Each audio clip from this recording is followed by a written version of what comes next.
Hare Krishna, Krishna Krishna, Hare Hare, Hare Rama, Rama Rama, Hare Hare.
Srimad, His Divine Grace.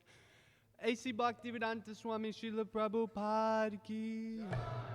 Jai Om Vishnu Pad Paramahamsa Parivrajagacharya Ashtottara Shri Srimad His Divine Grace Srila Bhakti Siddhanta Saraswati Goswami Maharaj Prabhupada ki. Ananta Koti Vaishnava Vrinda ki.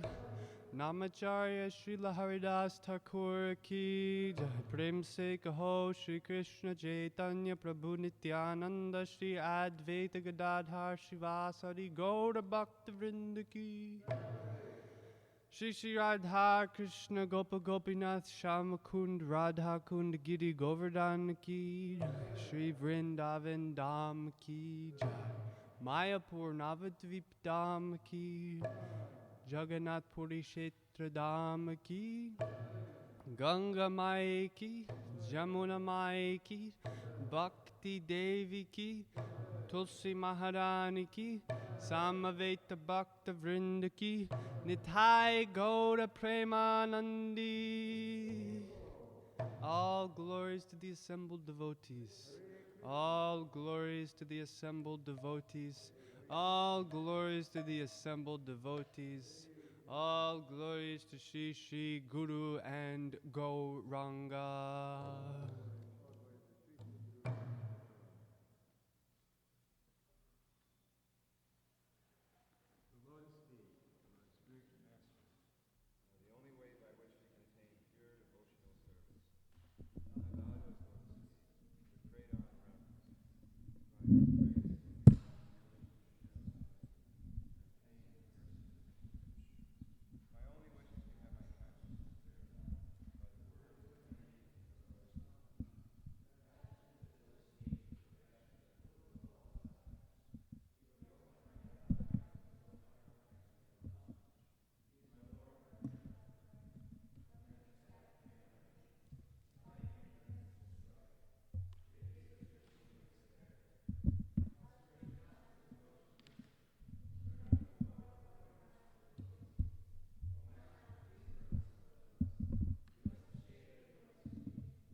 Krishna. Sorry, my wife was here on the altar, so I had to wait for her to come back before I could get here. Okay, thank you.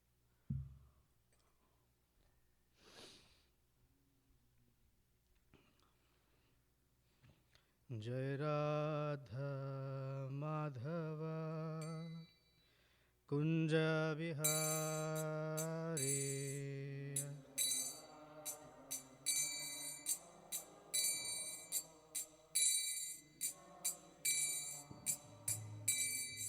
Jai Radha Madhava Kunja Vihari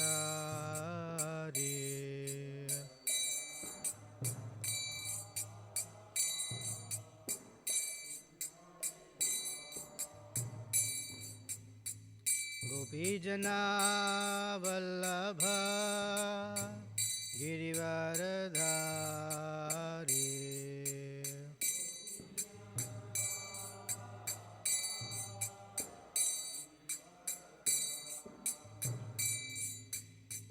Gopijana Vallabha Girivaradhari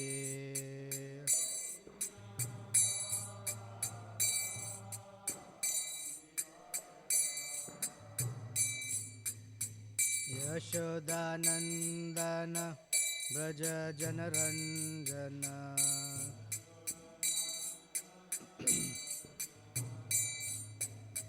Yashodanandana Braja Janaranjana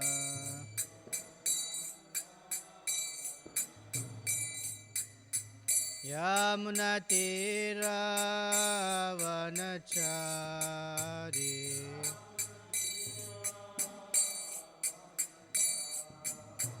Yamunatira Vanachari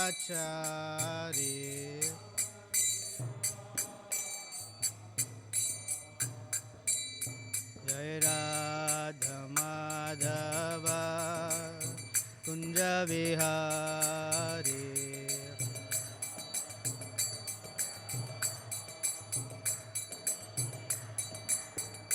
Jaya Gopi Janavallabha Girivaradhari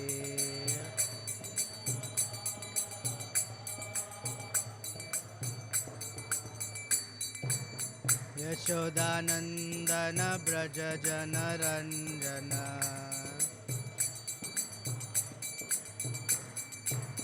Yamunatira Vanachari Yamunatira Vanachari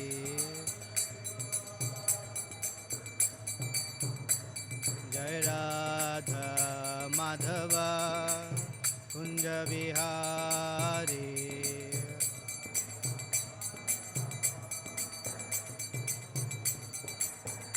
Jai Radha Madhava Kunja Vihari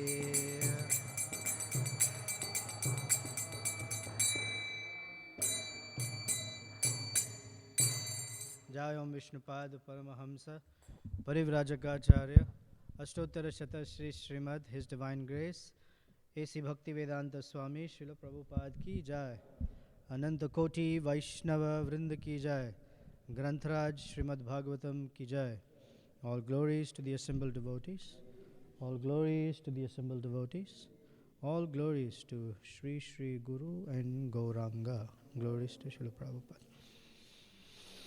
Om Namo Bhagavate Vasudevaya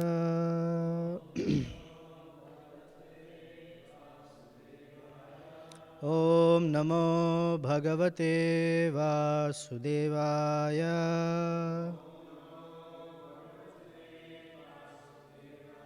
Om Namo Bhagavate Vasudevaya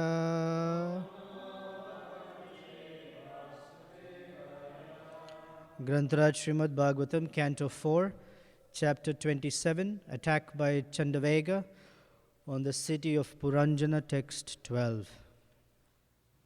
Yukteshvevam pramatasya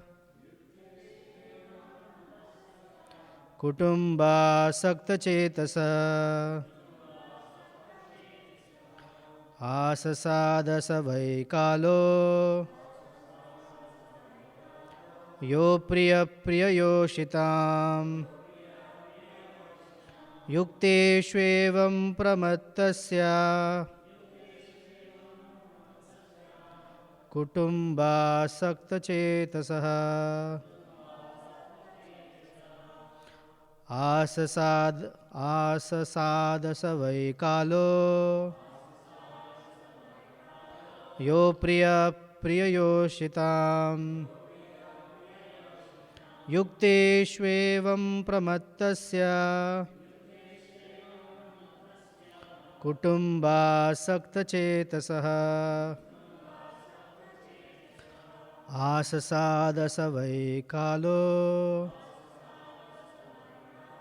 yo प्रियप्रिययोषिताम्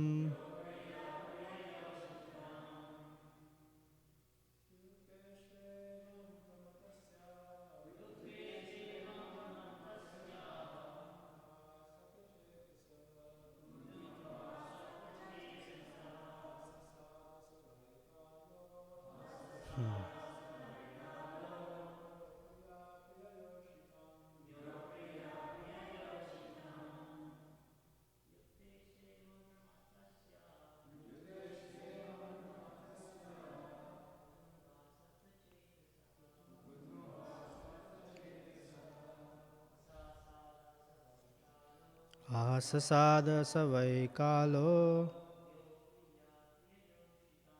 yo प्रियप्रिययोषिताम्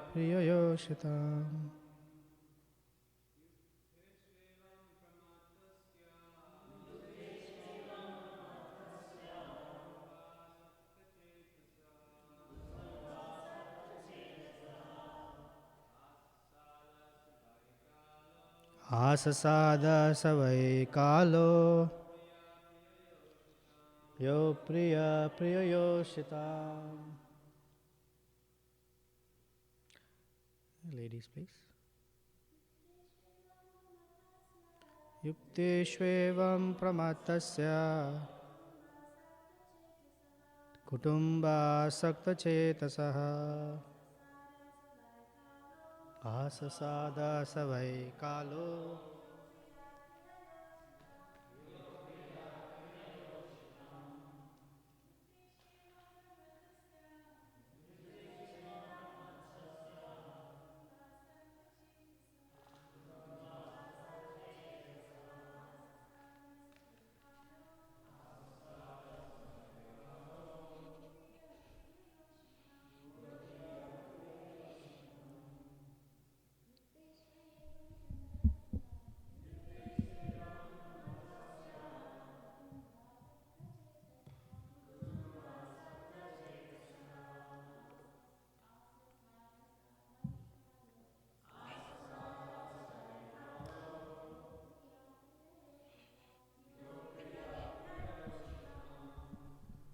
Yukteshu, to beneficial activities.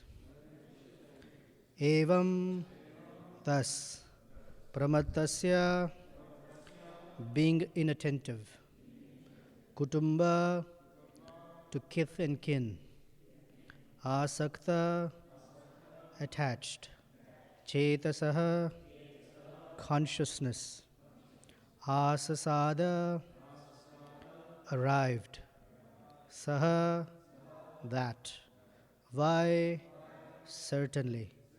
Kalaha, time. Yaha, which. Apriyaha, not very pleasing. Priyayoshitam, for persons attached to women. Translation and purport by Srila Prabhupada ki Jai. Thus King Puranjana, being attached to fruitive activities, karma khandiya, as well as kith and kin, and being obsessed with polluted consciousness, eventually arrived at that point not very much liked by those who are overly attached to material things. Purport. In this verse, the words Priya Yoshitam and Apriyaha are very significant. The word Yoshit means woman, and Priya means dear or pleasing. Death is not very much welcome for those who are too much attached to material enjoyment, which culminates in sex. There is an instructive story in this connection. Once, when a saintly person was passing on his way, he met a prince, the son of a king, and blessed him, saying, "My dear prince, may you live forever." The sage next met a saintly person and said to him, "You may either live or die." Eventually, the sage met a brahmachari devotee and blessed him, saying, "My dear devotee, you may die immediately." Finally, the sage met a hunter and he blessed him, saying, "Neither live nor die." The point is that those who are very sensual and are engaged in sense gratification do not wish to die. Generally, a prince has enough money to enjoy his senses. Therefore, the great sage said that he should live forever. For as long as he lived, he could enjoy life. But after his death, he would go to hell. Since the brahmachari devotee was leading a life of severe austerities and penances in order to be promoted back to Godhead, the sage said that he should die immediately, so that he need not continue to labor hard and could instead go back home, back to Godhead. A saintly person may either live or die, for during his life he is engaged in serving the Lord, and after his death he also serves the Lord. Thus, this life and the next are the same for a saintly devotee, for in both he serves the Lord. Since the hunter lives a very ghastly life due to killing animals, and since he will go to hell when he dies, he is advised to neither live nor die. King Puranjana finally arrived at the point of old age. In old age, the senses lose their strength, and although an old man desires to enjoy his senses, especially sex life, he is very miserable because his instruments of enjoyment no longer function. Such sensualists are never prepared for death. They simply want to live on and extend their life by so-called scientific advancement. Some foolish Russian scientists also claim that they are going to make man immortal through scientific advancement. Under the leadership of such crazy fellows, civilization is going on. Cruel death, however, comes and takes all of them away, despite their desire to live forever.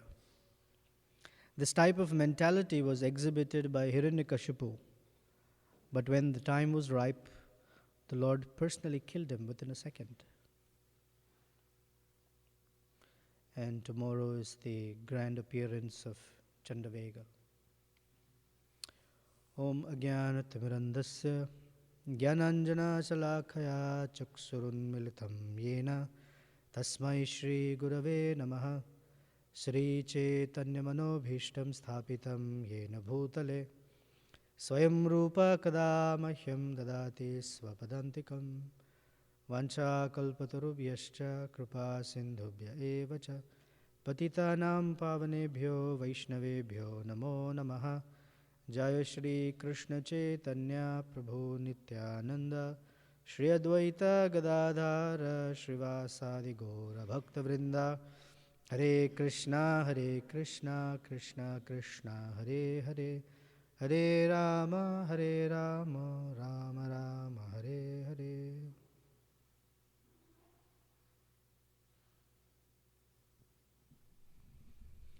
Yukteshu evam pramattasya kutumba sakta chetasaha asasada savai kalo yo priya yoshitam. Thus King Puranjana, being attached to fruitive activities, karma kandiya, as well as kith and kin, and being obsessed with polluted consciousness, eventually arrived at that point not very much liked by those who are overly attached to material things.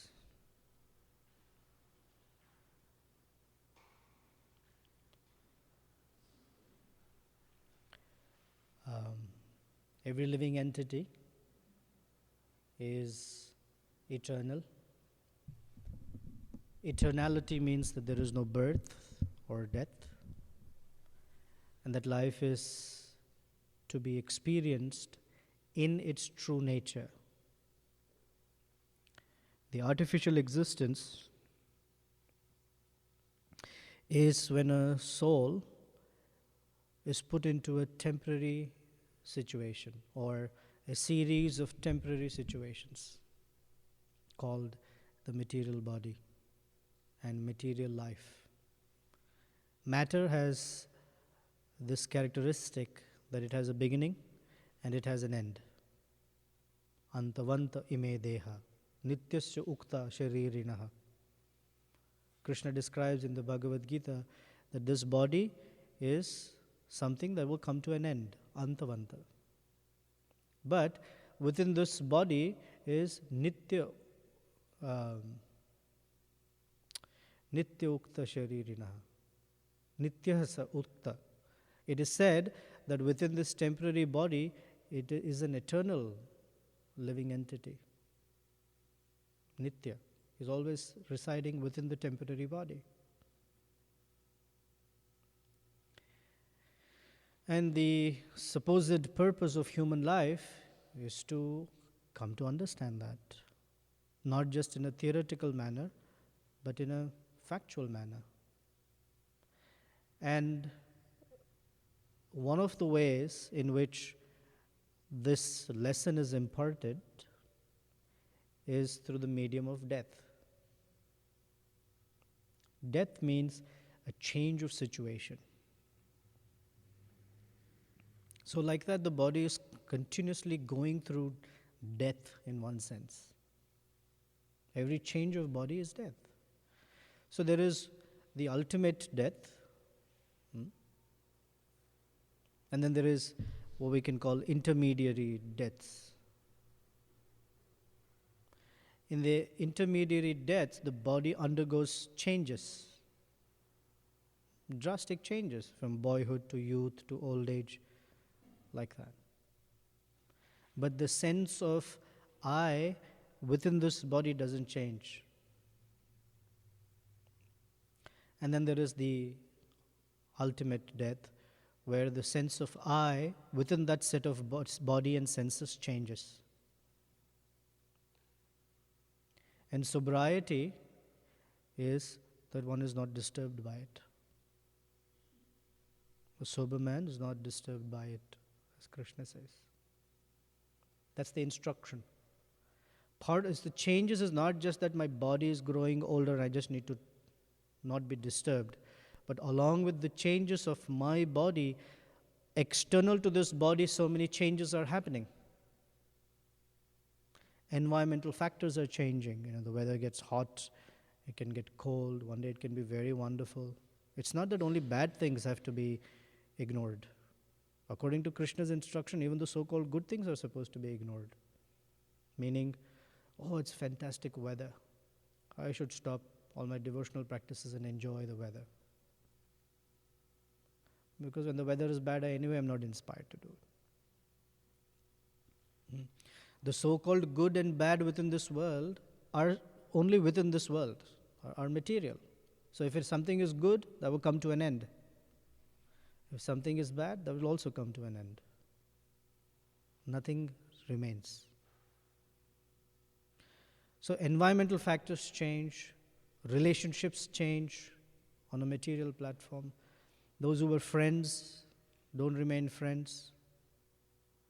Those who said, I love you, may not say that again. Something that I liked when I was younger, I don't like anymore. Something I did not like when I was young, I like now. Things change. That's a constant change.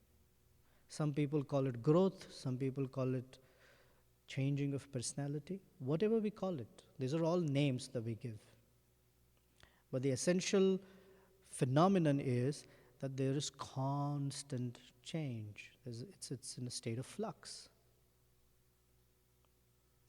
And this living entity, we, is looking through the senses at the world and trying to figure out how to manage those changes.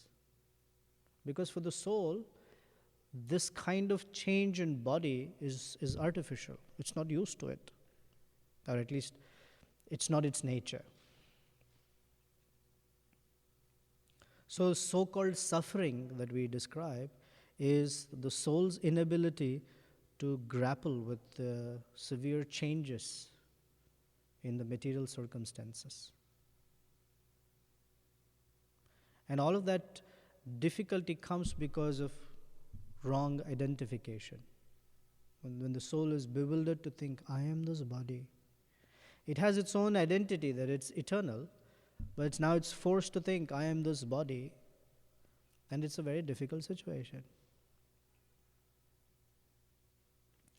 So Krishna's overall plan of creating this material world is to help the living entity come to his senses. For the living entity to understand the temporality of this material world. So death is definitely a part of it. It also is there to show the futility of material pursuit. The futility is struggling so hard, collecting this, accumulating that, aggrandizing this or that, for name, for prosperity. For whatever reasons one is motivated in collecting material things, it's futile. Because when the person dies, all of it goes away. Some people might be famous for a few 100 years after they die, but eventually that will also go away. Even if it remains in name only. It has absolutely no value to the person who's dead and gone. Oh, such and such was such a famous man. So what? The person is not there to enjoy that fame. It's gone. Long gone in some other form of life. Perhaps in another body glorifying himself in a previous life. Who knows? Or chastising himself from a previous life. Oh, that fellow, such a rascal. Maybe himself occupying that body previously, who knows? So material pursuit is futile. So here, King Puranjana, who is the conditioned living entity, does not like this change, does not like sense gratification to come to an end. Apriyaha priya yoshitam. For those who are very attached to sense gratification, this thing called death, which asasada savaikala, which by all means certainly comes, and there's no escape from it. Like they say, death and taxes, cannot escape from it. Someone might even escape paying taxes, which, by the way, yesterday was that day. Someone might escape paying taxes, but one cannot escape death. There are only some persons who can escape the fear of death.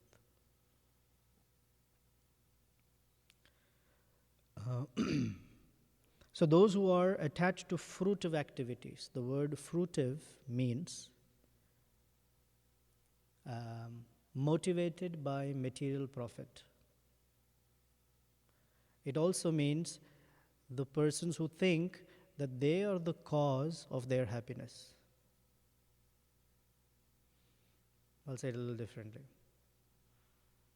Fruitive persons are those who think that I have the power and the ability to manipulate my circumstances in such a way that I can extract or I can maximize my happiness from it. This is why capitalism and fruitive mentality match very well, because that's the whole idea of a capitalist mentality, is to maximize profit. Under all circumstances, you maximize profit. To maximize profit, you have to either maximize your revenue or you have to minimize your expense, right?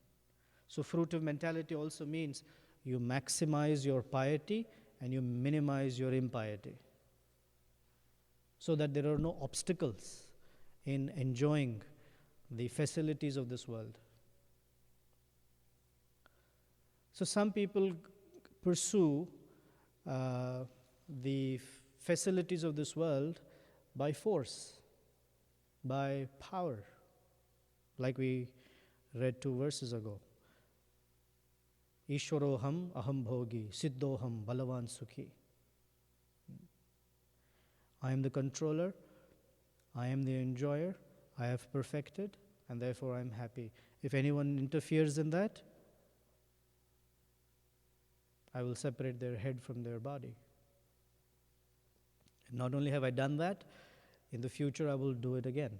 And it doesn't matter. Whoever it is, if they interfere in my sense gratification, that will be the end of them. So the quintessential example is Hiranyakashipu. He did not like that his own son felt that there was someone more powerful than his father, Hiranyakashipu. The rest of the whole universe was scared of him. Apparently, by the movement of his eyebrow, all the demigods would shiver. But only Prahlad did not care for him. And he was hell-bent on convincing Prahlad that that's not the case, that he is the master of everything. He could have said, whatever, who cares what you think? No, but for him, Prahlad was, you have to agree that I am the master and there cannot be Vishnu. So that brought his death. Ravana was like that. Apparently Ravana had built a throne so high up that every day as he would ascend the steps, each of the major planetary personalities, would all be lying down, and he would step on them and ascend to his throne. That was his power, meaning he has so much control over all the planetary systems that nobody dared to, challenge him. So it's written in the Valmiki Ramayana that someone told him, every time you step on these planets, it really hurts them, but you're not able to relish that pain that they are undergoing. So you should ask them to sleep on their back. So when you step on them, you can actually see them grimacing. He said, oh, that's a very good idea.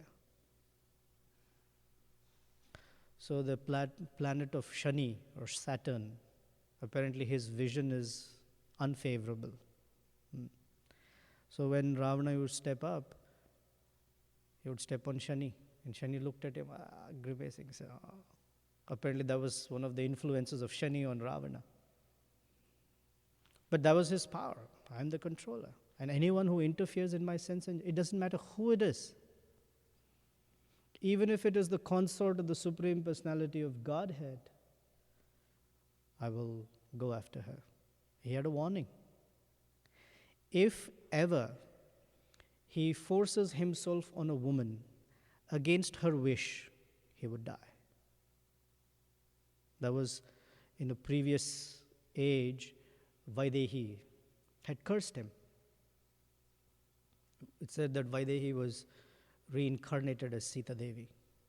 But he had disturbed her penance, so she cursed him. If you ever force yourself on a woman against her wish, you will die. So this whole time that he had taken Sita Devi away, he didn't do anything. He just tried to convince her. He used all his demon associates and assistants to, brainwash her. No, Ravana is not such a bad guy. If you don't, then he will kill you. He will eat you up. So say yes, like that. And for such persons, another aspect of those who are fruitively oriented or entangled is that they also have kutumba sakta chetasa. Kutumba sakta. So very attached to kith and kin, very attached to family. They need family in this sense. They need all the friends and relatives, is for them to show off and enjoy the benefits of their fruitive work. Because if they don't have anyone, who will they show their wealth off to? So it is said that when one person is poor, all the relatives go away. When the person becomes rich, all relatives show up. Because they all want to take a part of it. So it's like that phenomenon is there even today. When a rich man dies, all sorts of people show up and say, well, I was the illegitimate child of this person.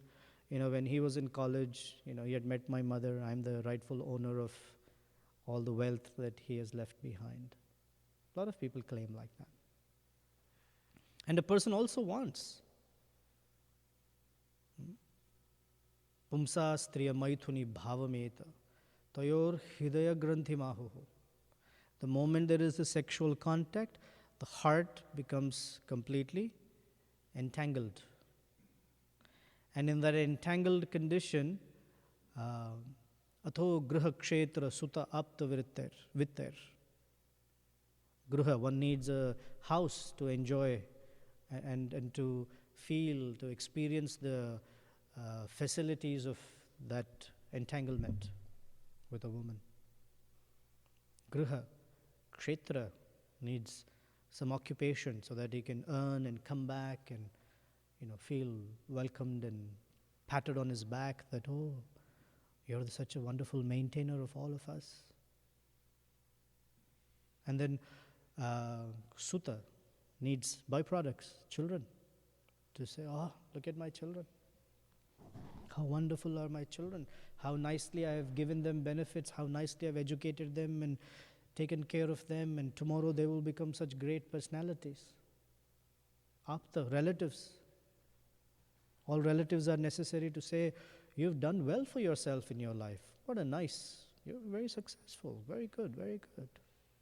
Vitta, one needs wealth, because in this modern world, wealth is the emblem or yardstick of success. It doesn't matter how intelligent and how knowledgeable a person might be. That's not the yardstick of success. The yardstick of success is how much money you can make. If you have money, even if one is an idiot, hey, you're a great personality. Whoever is a great personality. This is the symbol of Kali Yuga. That person is famous and powerful when he or she is wealthy. Has got nothing to do with the real values of life. Aho graha kshetra sutta apta vritte janasya mohoyam aham mama iti. That's what bewilders a person, thinking, I am this body, everything is mine. So Prabhupada quotes that there is a great personality who met different persons along the way one time. He met a prince. He told him, Rajaputra Chiranjiva. Chiranjiva means, may you have a long life, don't die. He told him, Muniputra Majiva. Prabhupada says, Brahmachari, don't live, just die. He met a hunter and he said, Ma Jiva Ma Mara, don't live, don't die. And to a devotee he said, Jivo Va Marova, it doesn't matter whether you're alive or you're dead. Same personality, but giving blessings according to their condition. So Prabhupada's explaining, for a prince, his whole life is so steeped in sense gratification that he just doesn't care. What's the consequence? So this is a life of irresponsibility. What's the definition? One doesn't care for consequences. That's irresponsibility. It doesn't matter. Let my sense gratification come at any cost. It may mean that others have to die, others have to suffer, no problem. It means I have to die and suffer, no problem. I want to enjoy right now. This is called irresponsibly living. So the saint blessed him, Chiranjeeva, don't die. Because if you die, your destination is terrible. Better not to die. Muniputra, ma jiva, don't live. Because the whole world is really full of so much disturbance to your austerity. There's constant onslaught of some disturbance from the material energy. So better not to live, ma jiva, better to die. Because if you're living, then it's a painful austerity. As far as a hunter is concerned, he blessed him, ma jiva ma mara. Don't live. In one lecture, Prabhupada says butcher. Butcher, hunter, same thing. He told the butcher, don't live. Because every day, to just earn your livelihood, you have to mercilessly kill so many animals. So don't live. Such life is very painful. It's very ghastly. Ma jiva. And by the way, ma mara, don't die either, because the consequences of all that you've done so far, so much killing, karmically is so severe that better not to die. So don't die, don't live. And to a devotee, he said, well, it doesn't matter if you're alive or you're dead. Because if you're alive in this life, all you'll be caring about is serving Krishna. If you die and go to another destination, other level of existence, that also you'll be serving Krishna. So for you, death is irrelevant. So people ask, oh well, if that's the case, the living entity is eternal and is in this artificial position, doesn't a devotee die? Yeah, devotee also dies. But the death for a person who's not a devotee, a person who's not cultivating what's called Atma Tattva, the real pursuit of self-realization, for a person, death is a very painful experience because it means the end of all that they are working for. For a devotee who's cultivating the process of self-realization, death means just a change of circumstance, but continuation of what they were doing anyway. So the whole experience of death is different, or supposedly different. So in the Chaitanya Charitamrita, there's an analogy to explain it. He said that a cat or a tigress or a lioness, when the cat pounces on a mouse and grabs the mouse by its neck, then for that mouse, that's death. And it's a very fearful experience. Because that's it, that's the end of it. It's the end of being a mouse. The same cat picks up her kitten, her litter, kitten, by the neck to take it from one place to another place. But the kitten doesn't feel fear. It feels the love of its mother, taking from one position to another position. It's the same cat, it's the same jaws, the same clamp, a very different experience. So for a devotee, death is meant, hey, it's another arrangement Krishna is making for me to serve him better. The fear comes from identification of the body. Oh, my body, my relatives, my situation. So fruitive mentality is um, represented by like this severe resistance to change in circumstances.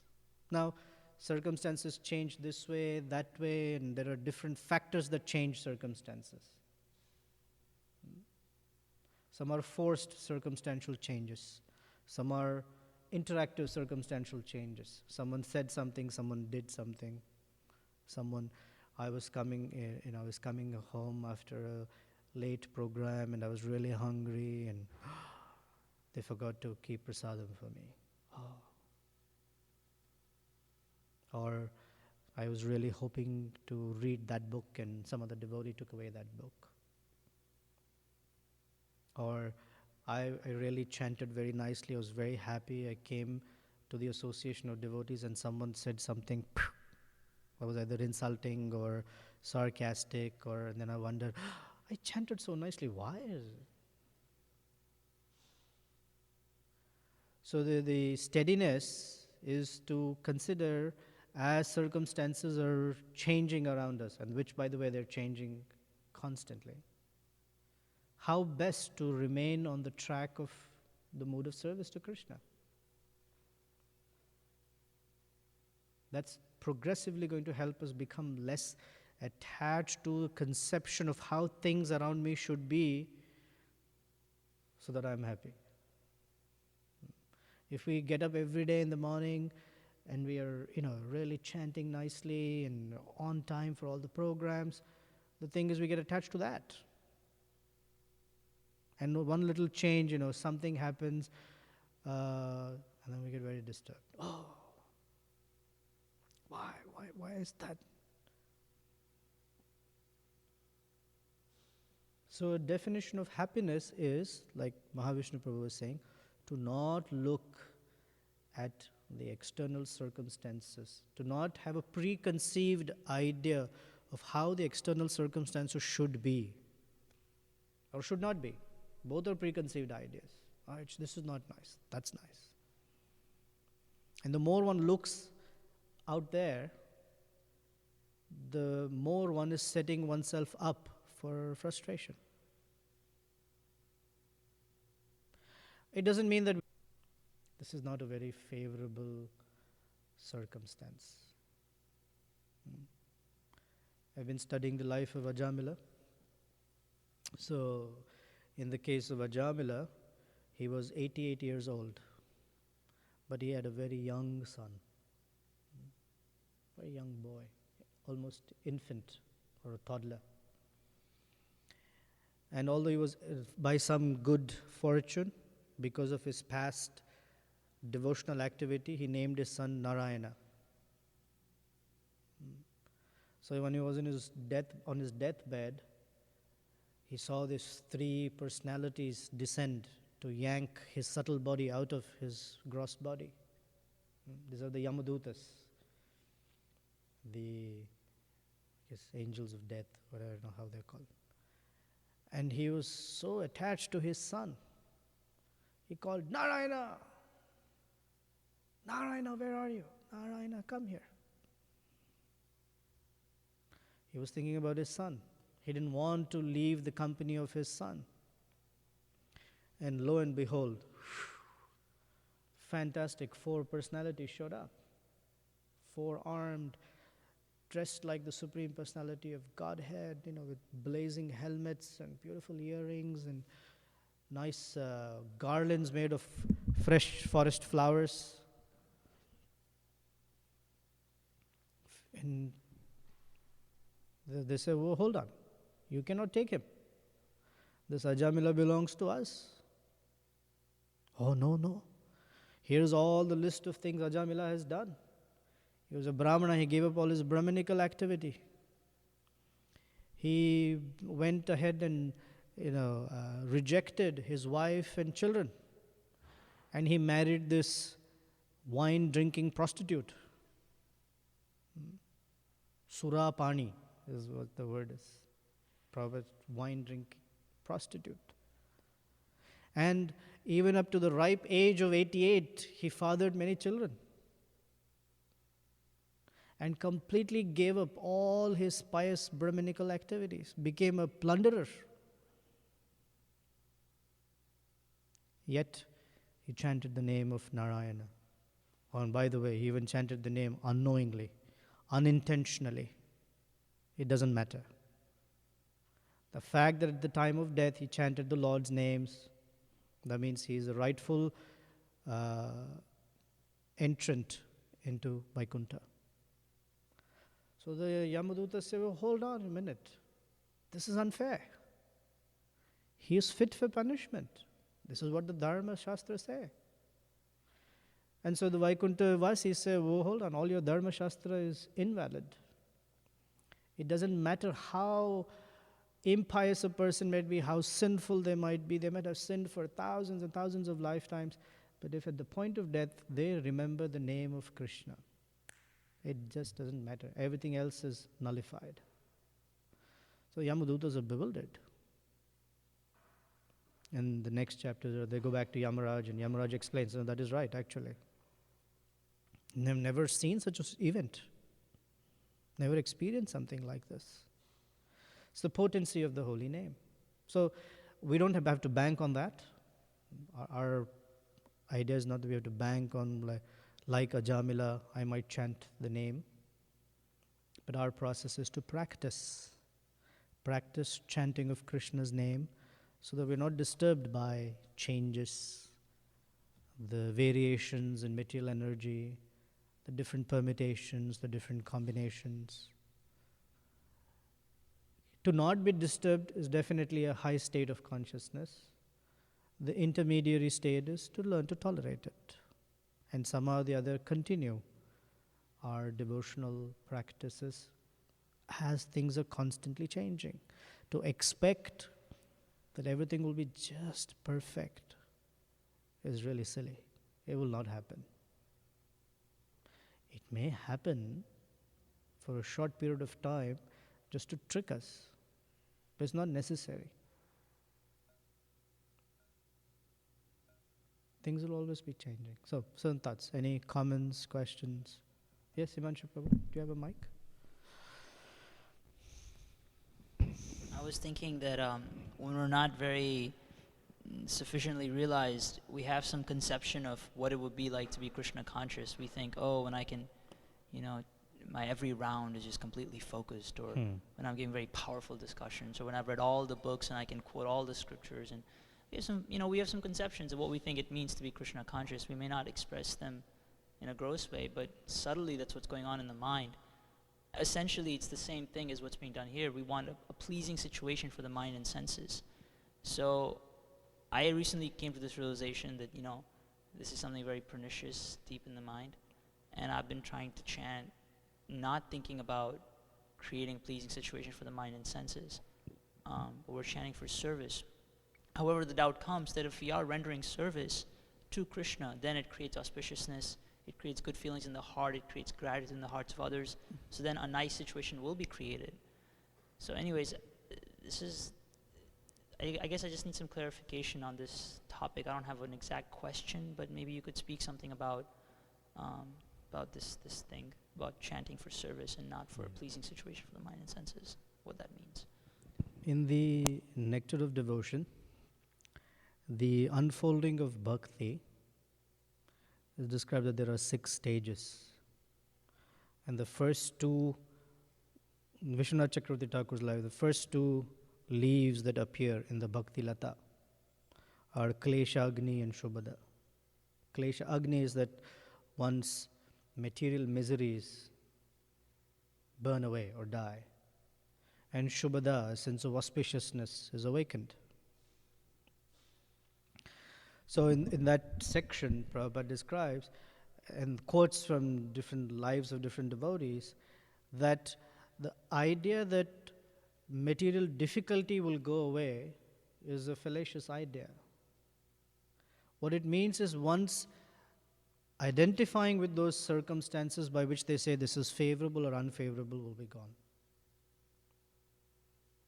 Klesha Agni is the material like for example, suppose winter is very severe. Some people get so disturbed by that. that they just cannot perform anything, they cannot do anything. But the first stage is the one says, oh, winter's winter, whatever it needs to happen. I need to wear warmer clothes, I need to make sure I have my ginger tea, I need to, whatever. But I'm here to chant, I'm here for Mangala Arati. That's Klesha Agni, because it's not an issue anymore. That means the execution of bhakti is not dependent on the favorability or unfavorability of material circumstances. But circumstances don't necessarily have to change.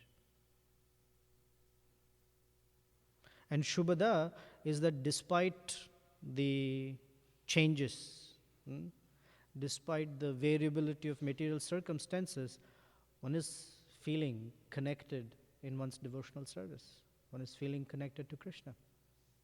That's auspicious. Okay, someone said like this, well, it's auspicious because I got to do a little introspection about myself. Someone said, someone appreciated me very much. It's auspicious in that I've come to understand that how much I hanker for it. Oh, that's some area of work here. Someone insulted me and that bothered me. There's some area of work here. Or someone appreciated me and I was able to pass it on to the Guru Parampara and Krishna. I was transparent in that situation that, it's only Krishna's mercy. Oh, that's nice. It's so nice to... So it's depending on the circumstances, or sense of auspiciousness is that. I mean, this is just a very simple explanation. This Prabhupada writes more on it. So it's not that the mind and senses cannot be pleased. It is the way in which, the modality in which the mind and senses are pleased are different than what another ordinary person might hanker for the mind and senses to be pleased. It's called higher taste. The circumstances may still be the same or even worse, but a person is still peaceful. Why? I can chant. There's so much I've come to know about myself. There's so much work to do. My dear Krishna, please give me your mercy. I'm not disturbed. I'm feeling a strong sense of Krishna's protection. It's there. The circumstances may be changing. But I'm confident that I can reach out to Krishna's mercy. That's pleasing to the mind and senses. Whatever is happening, I'm very fortunate to still have prasadam every day. There are so many persons who don't get any prasadam. So that's pleasing to the mind and senses.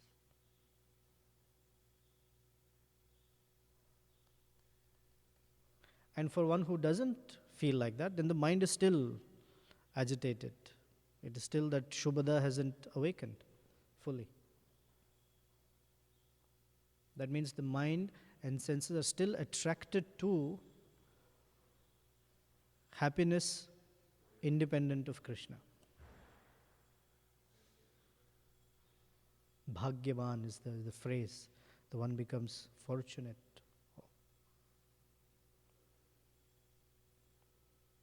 That's all right? Okay. Anything else? Yes, Lochan Prabhu.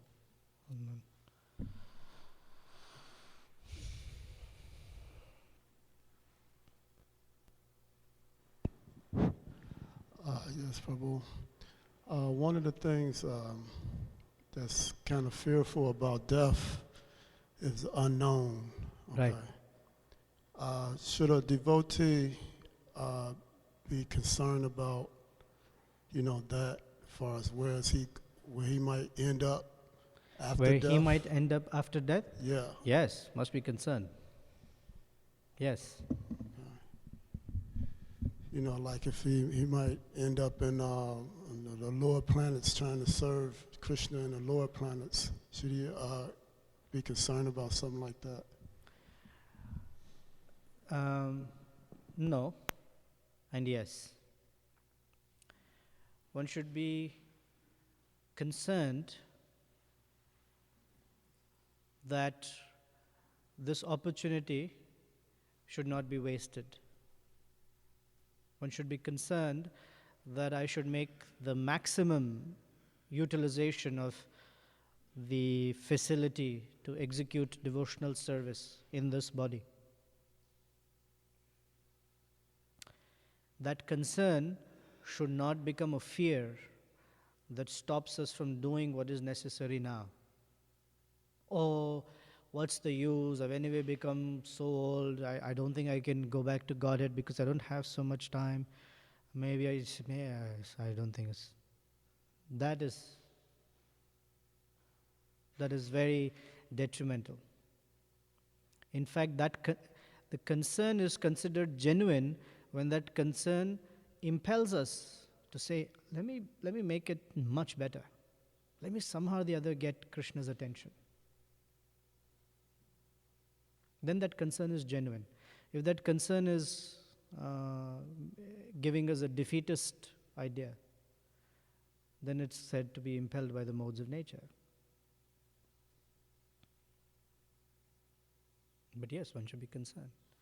Responsible life means life where one considers consequences. So we don't have to be only concerned about what next life form we'll have. We can start with what my words and actions will do to others.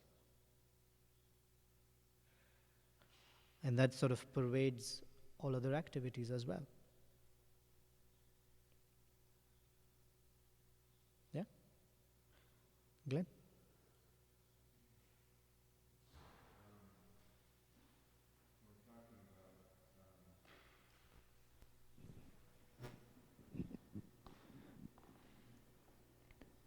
The body goes through many deaths, but I stay the same.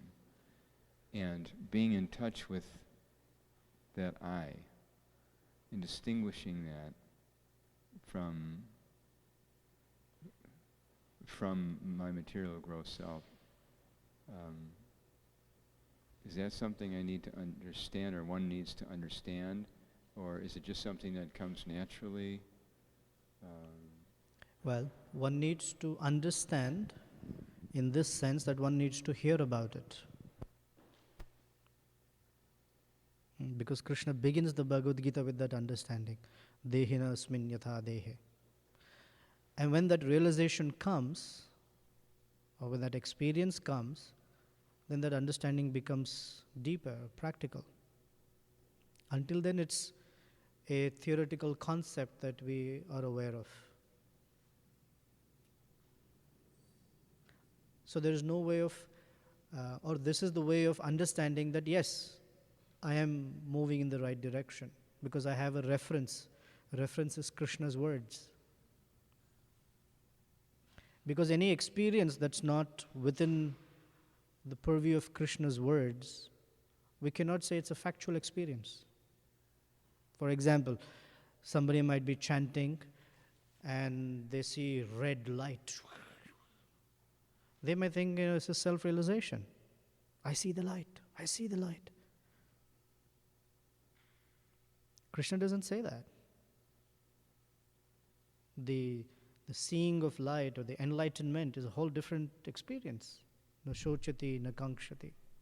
Hankering and lamentation are stopped. One is, prasanna. One is always happy. So there's one time someone came to Srila Prabhupada and said, Swamiji, when I chant, I see red light. And Prabhupada said, continue chanting, it will go away.